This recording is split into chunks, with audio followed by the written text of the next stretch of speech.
오늘의 말씀은 사도행전 27장 1절부터 12절 말씀입니다. 할렐루야. 오늘 하루도 여러분 삶 가운데 하나님의 은혜와 평강이 함께하길 축복합니다. 모든 신문의 과정이 끝나고 바울이 로마로 호송되기 시작했습니다.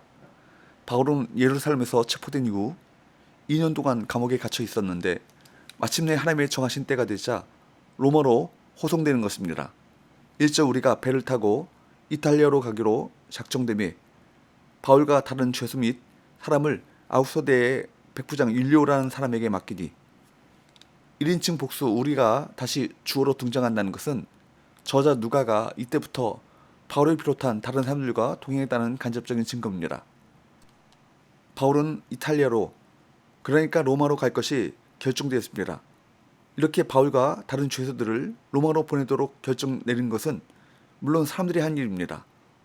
그러나 이것은 어디까지나 표면적인 것이고 그 배후에는 누가 계십니까? 하나님께서 내리신 결정이 있었습니다. 하나님은 바울을 로마로 보내기로 결정하셨습니다. 그러므로 사도 바울은 로마에서도 증언하여야 하리라 라고 주님께서 주신 말씀대로 그가 어떤 모양으로든지 로마에 가서 복음을 증거하게 될 것이라는 것을 확실하고 있었습니다. 이처럼 바울은 비록 죄수의 몸으로 로마에 호송되어 가고 있는 중이었지만 그것이 바로 하나님의 뜻이라고 믿었습니다. 그리고 그는 로마를 선교의 교두보로 삼아서 땅끝까지 복음을 전하고자 했을 것입니다. 그러므로 지금까지 인도하신 하나님이 앞으로도 인도하실 것이라는 확신과 그의 궁극적 사명이 있었기 때문에 바울의 마음에는 평화가 있었고 담대함이 있었습니다. 특별히 2절 말씀에 보면 3차 전도 여행 중에 만났던 아리스타고가 바울과 동행하게 됩니다. 바울은 그로 인해서 적지 않은 위로를 받아들일 것입니다. 그는 후에 로마에서 바울과 함께 옥중 생활을 하죠. 누가와 아리스타고 같은 동역자들의 동행은 바울에게 큰 위로와 힘이 되었을 것입니다.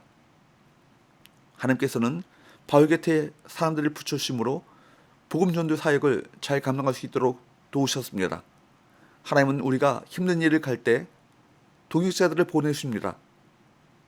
3절 이튿날 시돈에 되니 율리오가 바울을 친절히 대하여 친구들에게 가서 대접받기를 허락하더니 율리오는 아고서대의 백부장이었습니다. 그런데 바울을 죄수처럼 다루지 않고 친절하게 대했습니다. 시돈에서는 바울에게 친구들의 대접을 받도록 허락하기도 했습니다. 율리오는 권위적이지 않고 인격적인 인물이었던 것 같습니다.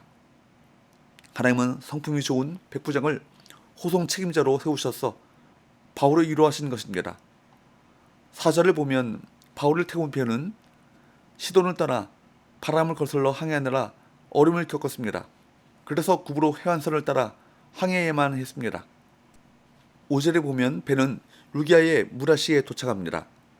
6절에 보면 거기에서 알렉산드리아호로 바꾸어 탑니다.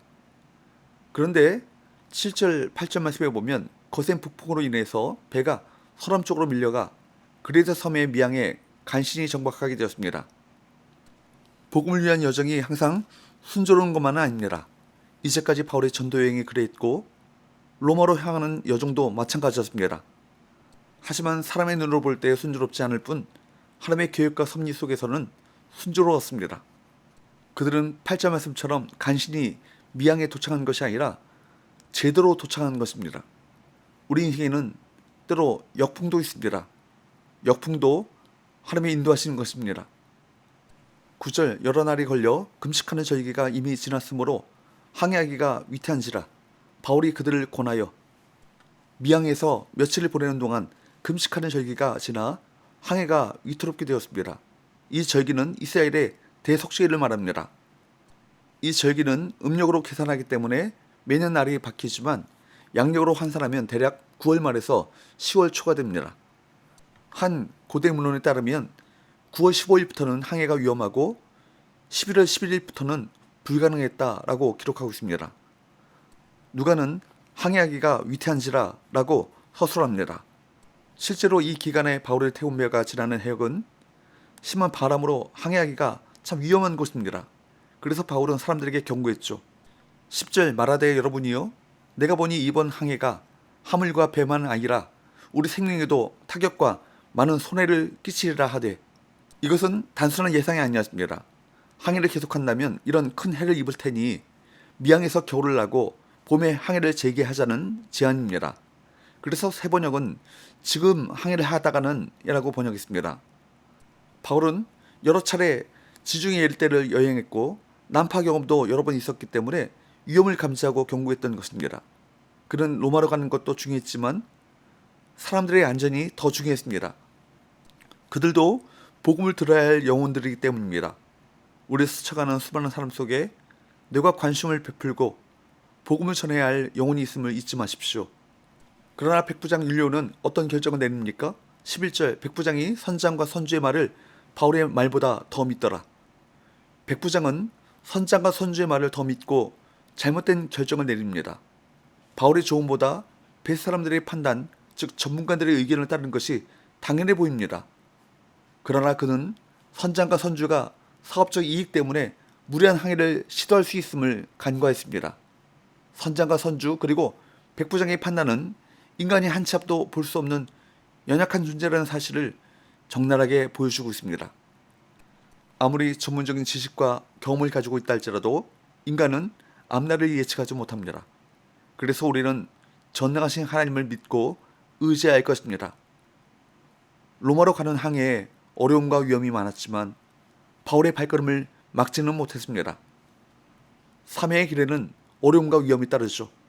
그러나 바울은 로마에서도 증거하리라 라고 하셨던 하나님의 약속을 따라 나아갑니다. 과거의 전도 여행 때처럼 자신이 주도하는 여행길은 아니지만 친히 이끄시는 하나님의 인도하심을 신뢰합니다. 역풍과 얼음이 있지만 나를 인도하시는 하나님을 믿고 한 걸음 한 걸음 발걸음을 옮기시는 성도가 될 수 있기를 축복합니다. 우리 걸음을 인도하시는 하나님께서 우리의 계획과 뜻을 이루시고 목적지에 도착하게 해 주실 줄로 믿습니다. 기도합시다. 하나님 아버지, 주님께서 세우신 뜻이 우리의 인생을 통해 이루어지길 원합니다.